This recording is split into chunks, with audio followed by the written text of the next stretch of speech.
Mm.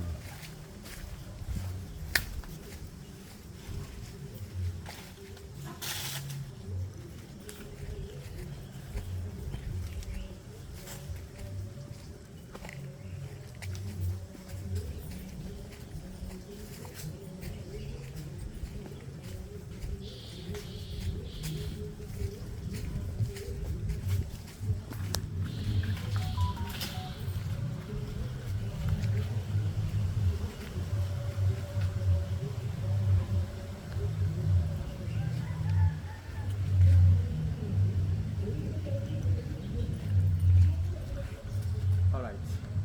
So now we are in the cocoa farm, and once you've not been into a cocoa farm before, there are one or two things we need to know and also understand about cocoa.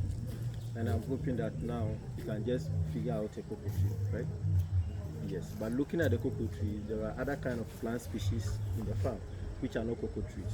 And the reason is that in cultivating of cocoa farm, it's always based on mixed crop farming, not on monocrop farming. That is, we don't plant only the cocoa trees, but we support the farm with different kind of plants such as plantain, banana, avocado, brassica, cocoa, just to serve as a canopy from sun shining directly onto the cocoa. Mm. Please, do you understand? So Yes. that is why you see different kind of plant species in the cocoa farm. And also cocoa is not like an orange. You know, whenever an orange fruits are ready for harvesting, for them we can climb the tree to do the harvesting. But cocoa we don't have to climb them because in beginning of the pod, we start with a flower. Please come around here. We start with a flower like this. So these are the beginning of the cocoa, and these are called the cherries. So after this stage, then it becomes tiny pods like this. So as it continues to grow, then it becomes a very matured cocoa pod. Do you understand? And we always have these flowers at any part of the tree, from the bottom up to the branches. Any part will be having a flower. So assuming that we're having a ripe cocoa pod up that we want to do the harvesting, with the flowers below here. And if we try to do the climbing, you see that the flowers will be just falling off like this, which we are destroying the cocoa. So for the farmer not to destroy his or her cocoa flowering, then he or she needs to get a tool that he can just stand off the tree to do the harvesting when the pods are ready up with the flowers. And the tool that we use for the harvesting is called a sickle. But in agric, they call it go to help. And this is the tool that we use for the harvesting. These are the tools. Wow. So there's a rifle there. First, you just hook it like this with a cushion. Push it up, and then you pull. Then you do your harvest.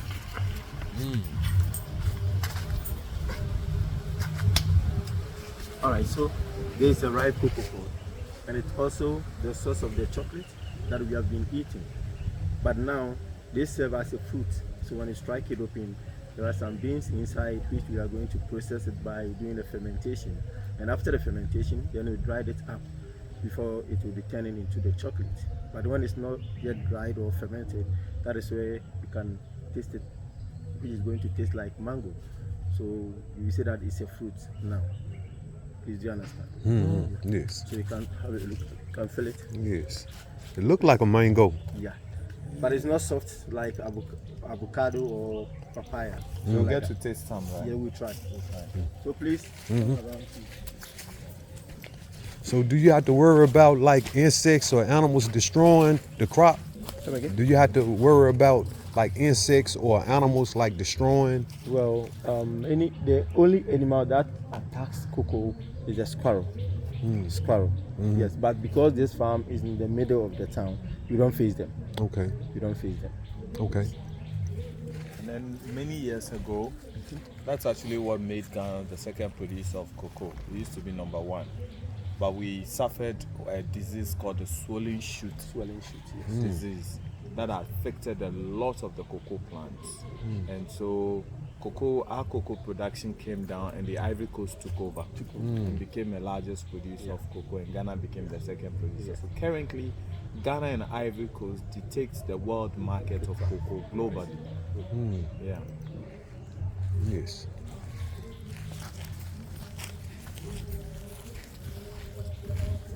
All right. So here we come to one of the original trees, which was planted in the year 1879 by Tatapashi.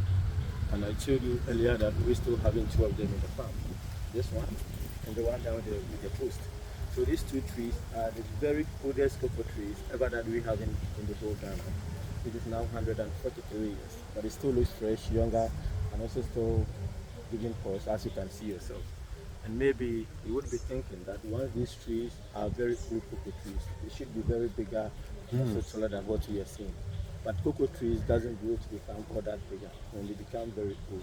But unless you check the number of sprouts or the number of offshoots that the tree may be having, and that will tell you the farmer that your cocoa is very, very older. So looking at this, these are not the one that he planted himself, but rather the offshoot from what he planted. Do you understand? And also now we having three varieties of cocoa, namely Amelonado, hybrid, and then Amazonia. But Topashi brought only one variety, and that is the Amelonado.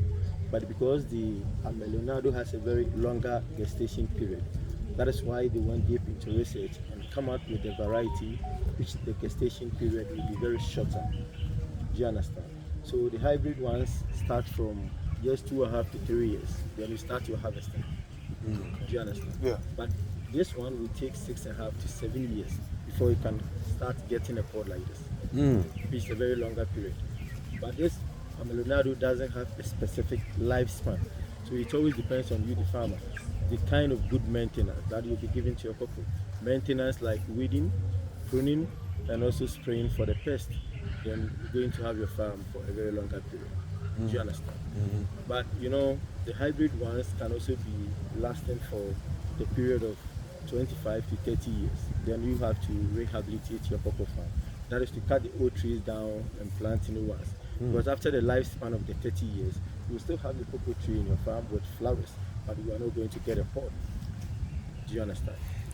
So you say after 30 years, you cut them all down. Yes, then- So this Actually- one been cut down before? No, or, this oh, one doesn't have a specific lifespan. Okay. These ones are the Amelonado, Okay. the Okay. original one that Tete Kwashi brought. Okay. That one doesn't have a specific lifespan. Do you understand? Mhm. Yes. But the rest of them do. The hybrid ones will do. Okay. Yeah. Okay. So as we were saying that now Ghana is the leading in producing of quality cocoa beans. And what makes Ghana cocoa beans more quality than any other country such as Ivory Coast? The fermentation and the drying process makes Ghana cocoa beans more quality. So from here we are moving back to the point where we do the fermentation and the drying process. So these would be considered organic. Yes. Yes.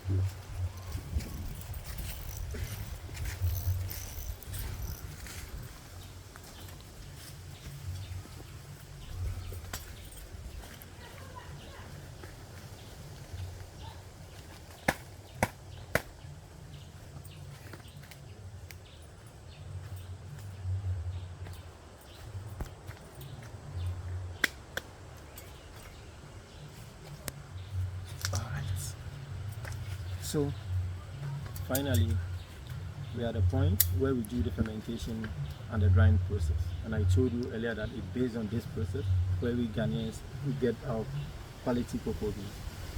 And the fermentation needs to be done for 7 days, and it has also to be done on either plantain leaf or banana leaf.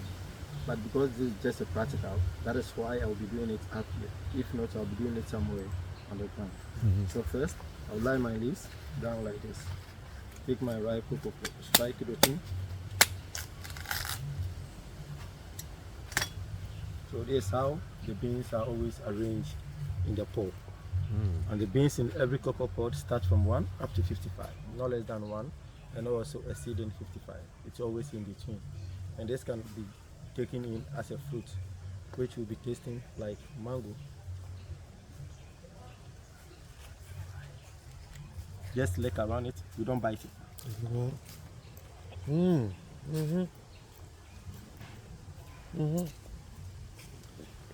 It's real. My people are enjoying. Oh, cocoa this real, morning. real. Yeah. Okay, so I guess Yeah, yeah. If it drop, yes, I got The first one is not. Take another one. take another one. Take another one. So you're enjoying some cocoa this morning.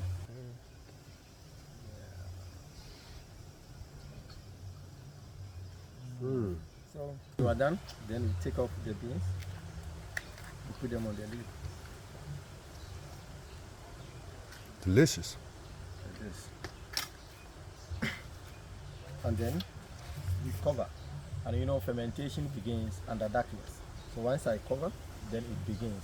But there's also one thing about fermentation, and that is we don't allow air to get into contact with the bean, because the beans will become germinated.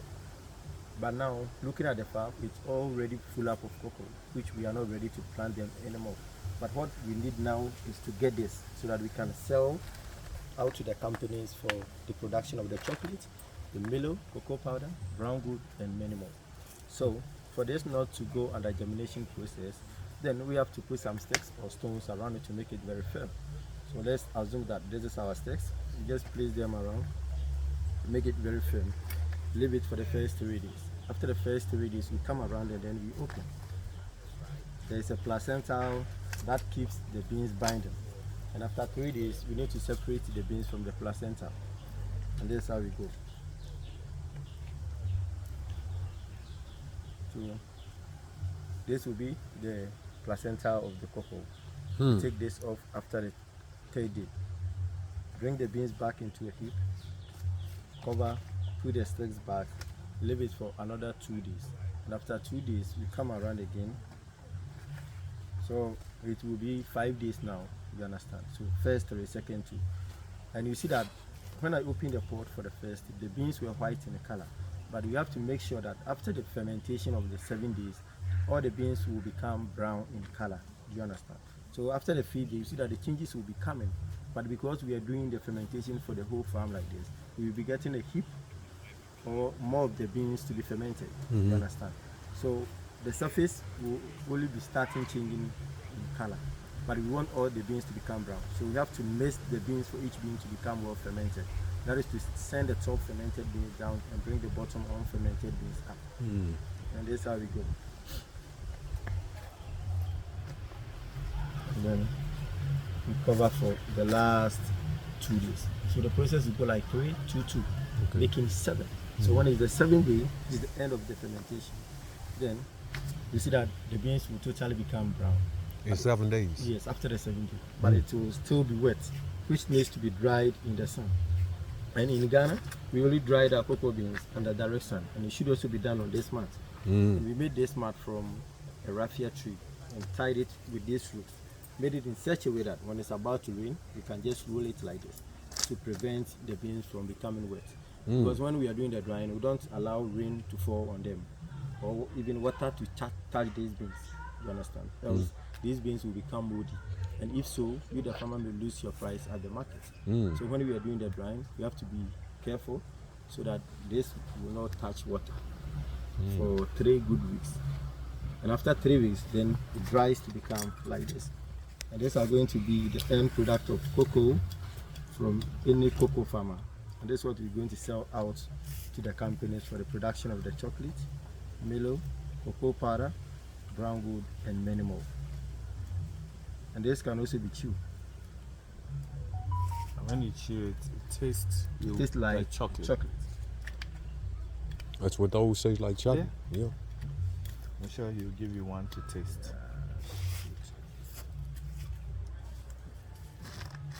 We have to put them in the sun, so the remover will be cross. Yes.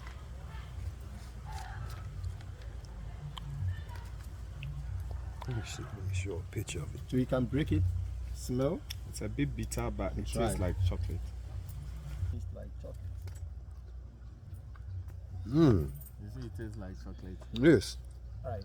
And also in cocoa production, wasted. Everything is useful. So this husk over here having some uses. One, when it's in a fresh, this can be given to animals as a feed. Animals such as cow, goat, pig and sheep would like to feed on this. But when it's dry, it becomes black. And this black pot can also be supporting in preparation of our local soap for bathing and for The washing. black soap. And that is the You black know the soap. black soap? We get a That's so black soap good. out of You this. get the black Yeah. soap. And in preparation, we get more of this. Burn it well into potash. Collect the ashes, mix it with water. Sieve it and then add either palm kernel oil or palm oil. Allow it to boil. Then we add small amount of soda. Stir it until it becomes very sticky. then you have your soap, which is very good to the skin. Black soap. Yes, so in cocoa, there is nothing being wasted. Everything is useful.